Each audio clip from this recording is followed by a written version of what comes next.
Hello, welcome to my bedroom floor. My name is Dags. I'm sorry my hair is kind of freaky right now. It didn't air dry the way I hoped it would after I showered. I have nothing to report. So I'm just gonna jump straight into it. Sorry.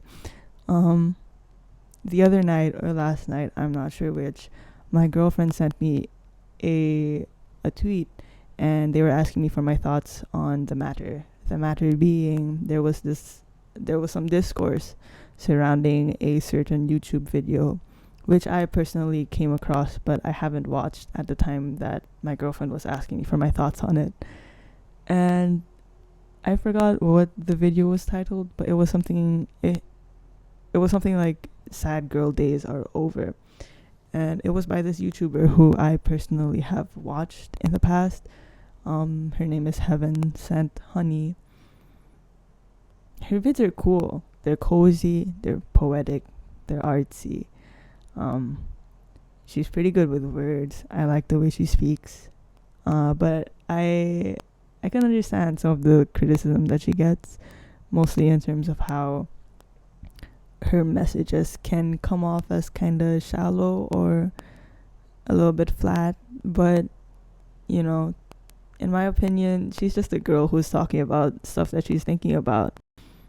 I don't think we should expect all of her content to be so, professional or deep or insightful. Like, honestly, she's just like me. Everything that I'm saying is just random thoughts that I pull out of my ass. So seriously, take what I say with a grain of salt, because not everything I say is gonna apply to you. Maybe not everything I say is even right or true, and it's up to you as the viewer to decide what you wanna absorb from my videos. But anyways, so okay, the video was titled "Sad Girl Days Are Over," and the tweet criticizing the video was saying that, oh, people who have this kind of belief or mindset, they never experienced real trauma. They never experienced having a mental illness.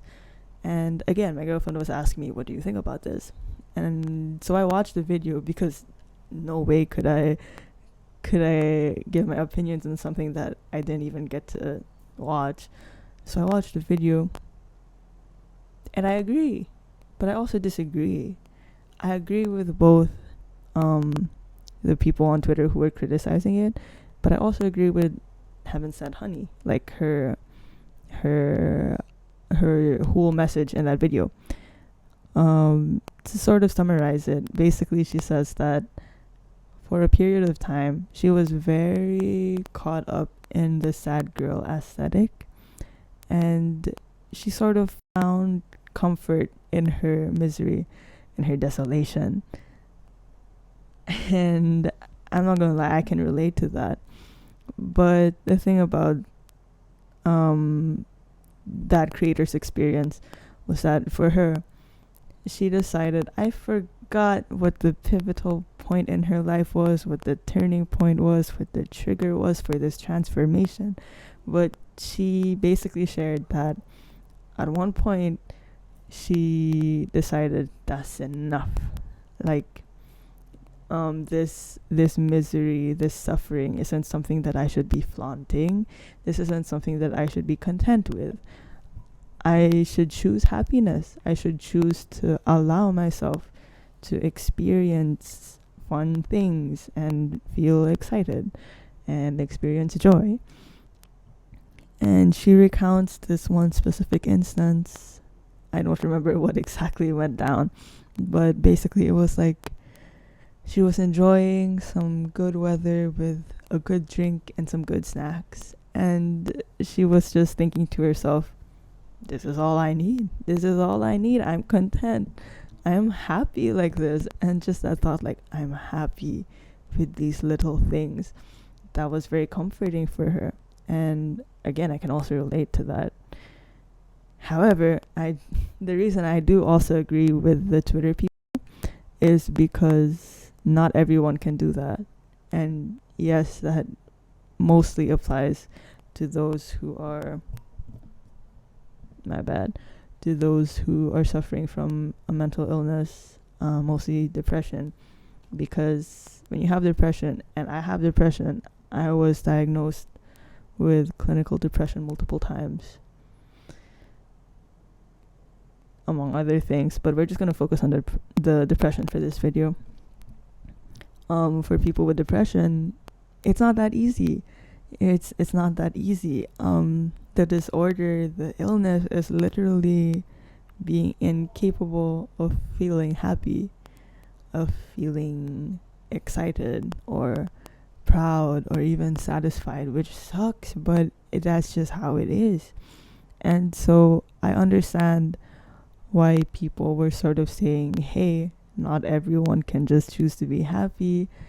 Hey, it's not as simple for those with mental illness. And they're right, okay? They're right. But what I do want to say is, again, that creator was speaking based on their own personal experience. Like, that was what they did, you know? And I don't think there was any ill intent behind her video. I don't think she was trying to say, like, anything like, oh, depression isn't real, like, just snap out of it. But I can also understand why people would sort of feel like that's where she was headed towards. So, like I said, I agree and I disagree. But yeah, overall, I don't hold anything against the creator. I don't hold anything against the people who are criticizing her. This is just like my 2 cents and stuff. Also, that tweet that my girlfriend sent me, I came across this other tweet, which was quote retweeting that tweet which my girlfriend sent me, and it was a response to their criticism. It wasn't from the creator, but it was some other user, and they responded to that take like, oh, she just hasn't experienced real mental illness. And they responded to that by saying, I don't remember what was exactly, but it was something along the lines of, at one point you'll have to accept that no one is coming to save you, or you can't wait for an external force to push you to heal or become better. And you're just gonna have to live with the fact that it's on you as an individual to basically fix yourself and help yourself. And that's harsh. Like, if I read that when my depression was at its peak, I would have not liked that. I would have been like, wow. But now that I'm, como se dice, cured, I get where that user was coming from.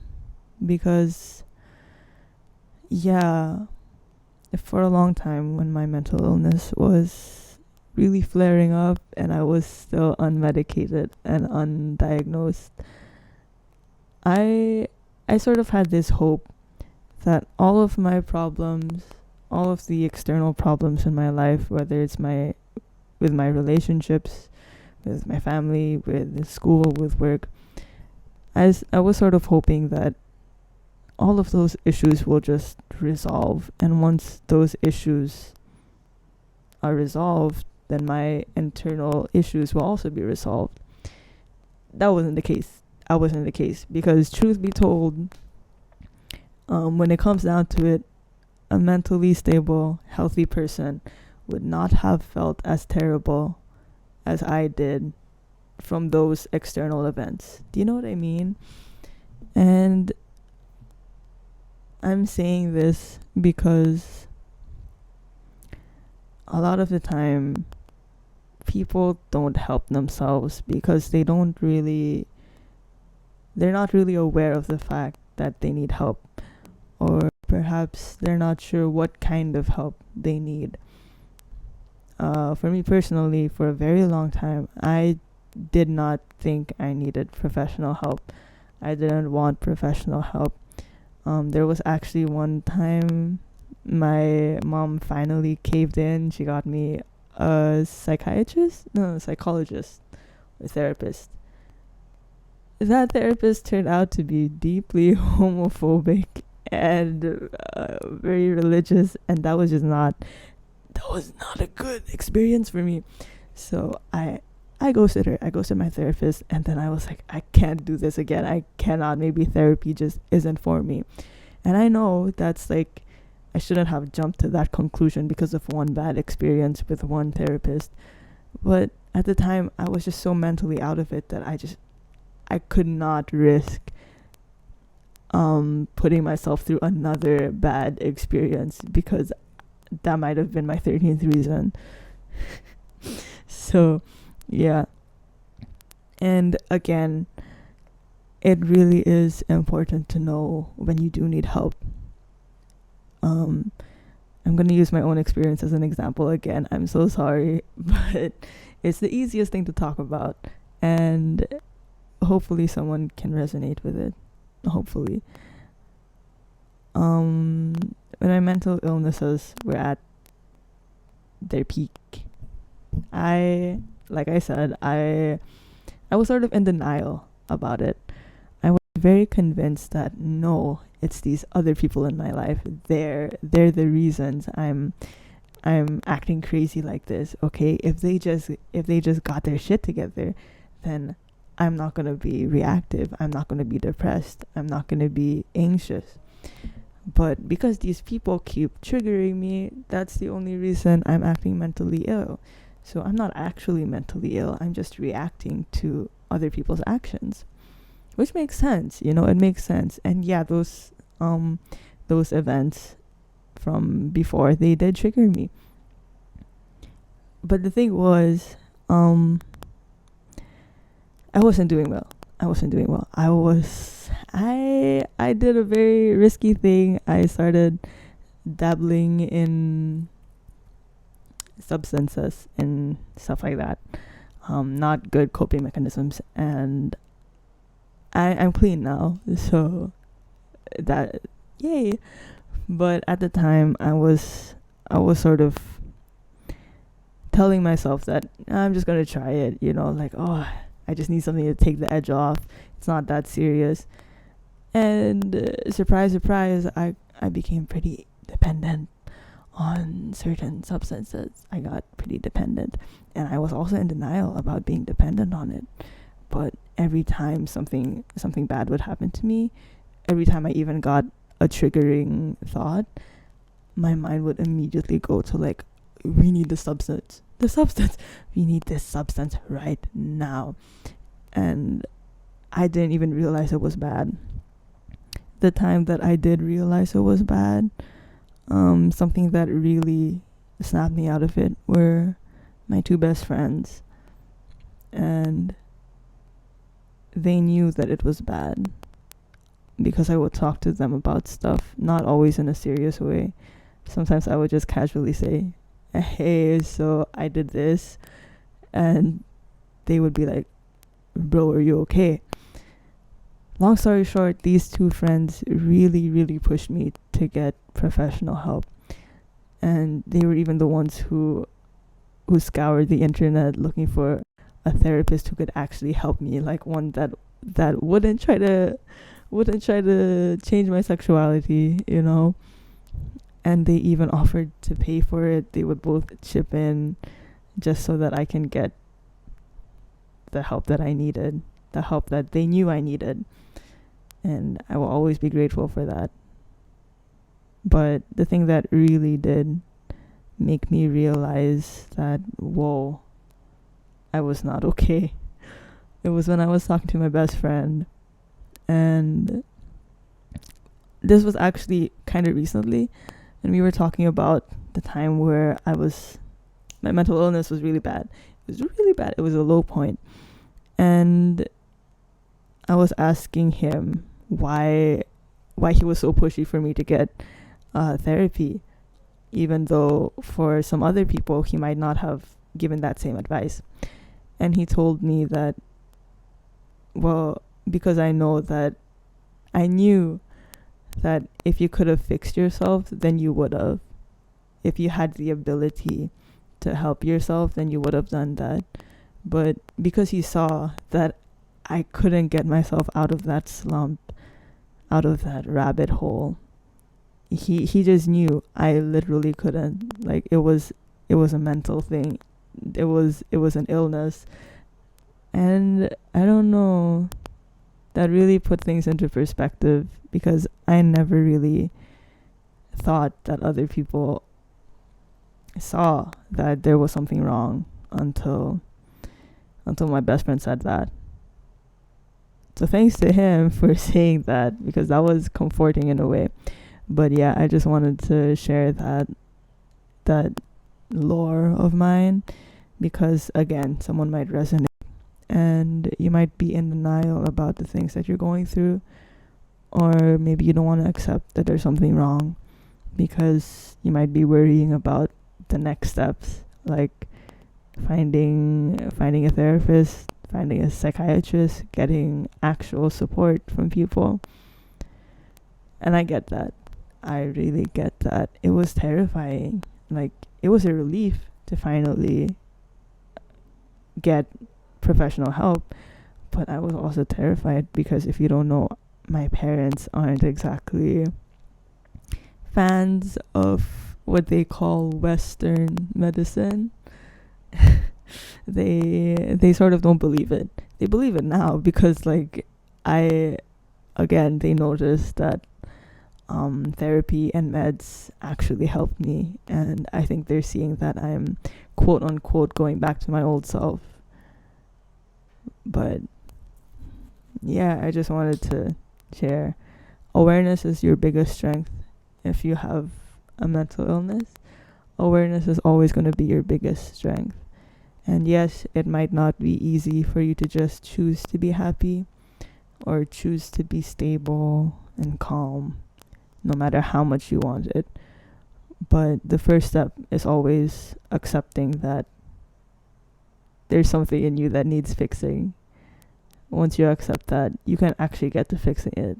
Okay? Let's not be in denial or anything. If you can choose to be happy, then I would highly encourage you to do so, because again, who wouldn't choose to be happy, you know?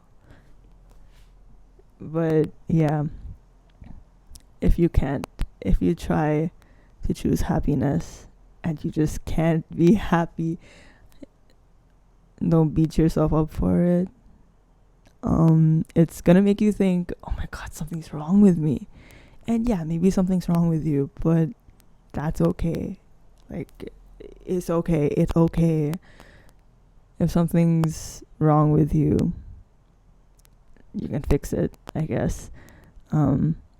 This can be comforting and also terrifying at the same time, but you need to remember that it really is in your hands how you go about your problems, your struggles, internal or external. You have the control, you know. It's up to you on how you want to adjust those stuff, how you want to deal with those stuff. But I do hope that whatever it is you're going through, you get through it in a healthy way. Okay, that's all I wanted to say. I might go to sleep now. I woke up at 4 a.m. a while ago because, my God, I had a driving lesson at 6 a.m. 6 a.m. Who's scheduled? Sorry, that's not the point of this video. But yeah, good night. Be a good person. Make good art. Eat good food. I hope the people in your life are kind to you. And I hope that you are kind to the people in your life. Unless they're not kind to you, then do whatever you want. Alright. Bye.